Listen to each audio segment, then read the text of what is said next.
that we can fly down. Okay. And then you make a slight turn and you can land right on the end of the runway, but we got clearance. You just come in a little angle, turn, and rotate and land. You can land.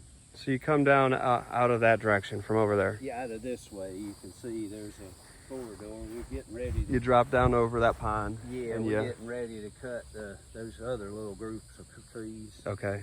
But it's a pretty good approach. You can get it right on the end of the runway, and having this hill is like having another 1,000 foot of runway. Yeah. It'll slow you right down. So is there a runway on the other side too? No, Okay. There's a big hole on the other side of the pond. Yeah, you hope to have a little altitude when you go over that. The engine quits. Yeah, yeah. Well, if the engine quit, what's that? You never lost one? Since 1947, we've never lost a plane. Knock on wood. Cool.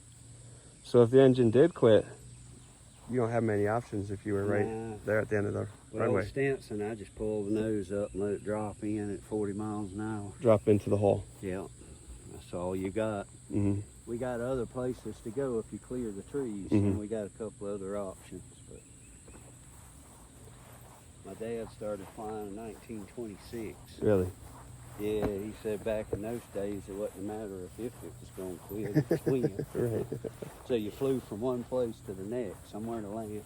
You just always thinking about the next place you had available. Yeah, because stuff wasn't reliable. A lot of people back in them days didn't survive aviation. Yeah.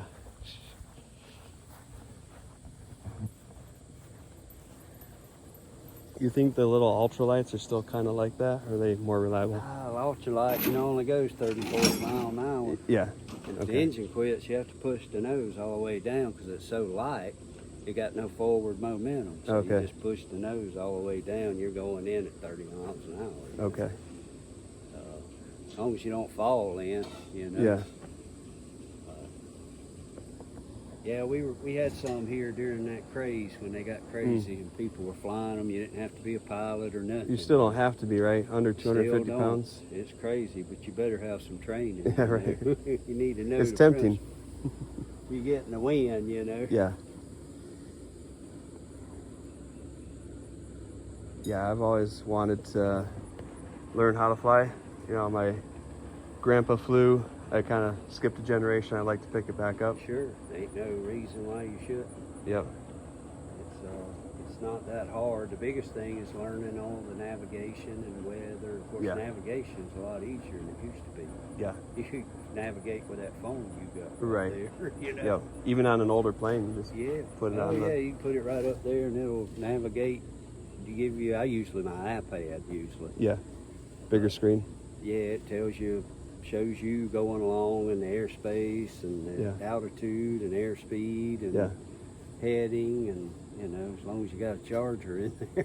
You still got to look visually for other planes sometimes because they're not all connected to the same system. If you got ADS-B in and out, it'll show you the other airplane. As long as they also have it. Right. True. Went for a flight with Bo. I don't think he has that. Oh. No, we got to put that in on the one we're building. We're going to put it all in so it'll be legal. So it's required? Okay. Yeah. Yeah. Well, I'm going to assume he does have it. It's required to a point, but if you go into certain airspace, you better have it. Sure, okay. You got to have it to go in Class C and B airspace. Yeah, yep. Okay. You're supposed to have out, so you're transporting. So you're at least telling people where you are. Yeah, you don't have to have ADS-B. I see. Which is doubling the price. I see. Okay. If you want to walk down there, you can look at all the different fuselages just hanging. We usually disassemble them. Are you disassembling them for the parts then? Yeah, we disassemble them and get all the parts, and then you grade them out. That's the airworthy or not airworthy. Okay. A lot of stuff that's got cracks in it. It's 80-something so you gotta airplane. Take it all apart to know what you're working with. There's wings and ailerons. This is just a collection of fuselages. Yeah. Well, it starts to look a little bit like scaffolding when you stack it up like that. That's all chrome moly steel fuselages. Wow.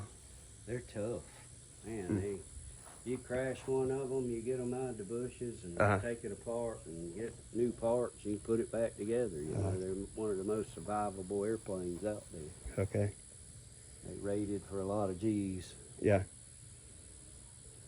Just a simple, tough. It's very plane. tough. Yeah, it's that one in the back Uh-huh. here. It was wrecked, but it still got the crop duster stuff in it. We had to take Okay. it apart. We bought 5 crop dusters recently. You can see that one's got a hopper in it.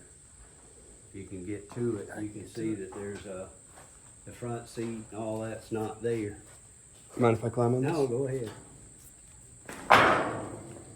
It's got the full hopper, and you can see the duster and the Venturi underneath.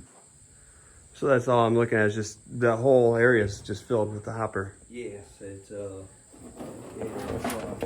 can see where it comes out the bottom. Okay.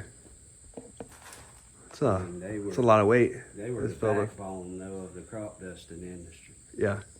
It was before modern crop dusters were built. It was the absolute backbone. So my understanding, you probably know more about this.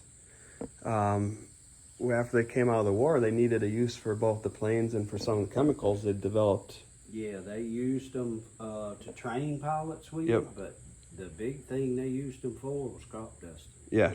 The nation needed, Well, that was after the war. yeah, after the war, we Okay. were feeding the world basically, and Yep. pesticides, you know, although all the pesticides we used are all banned and gone from the market, but, you know, it was able to grow massive amount of foods Yep. without keeping the pests.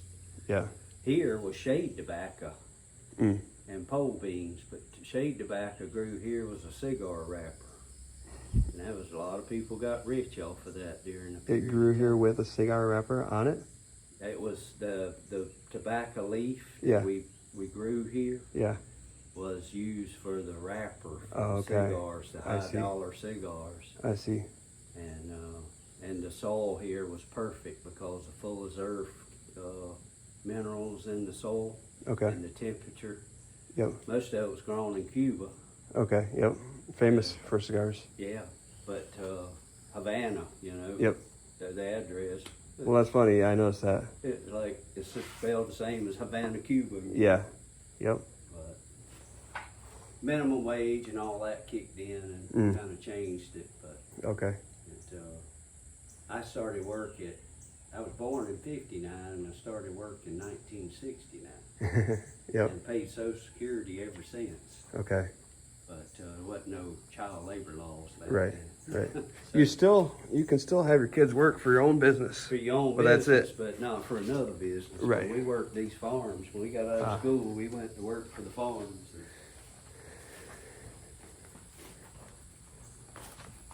Yeah, these trucks and trailers, there's pain parts everywhere you look. Yep.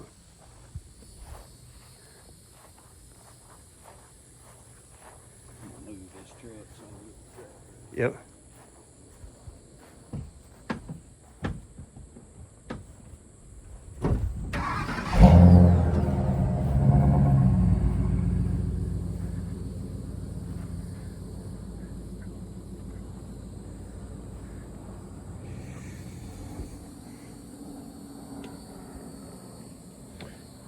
Will you need me to drop?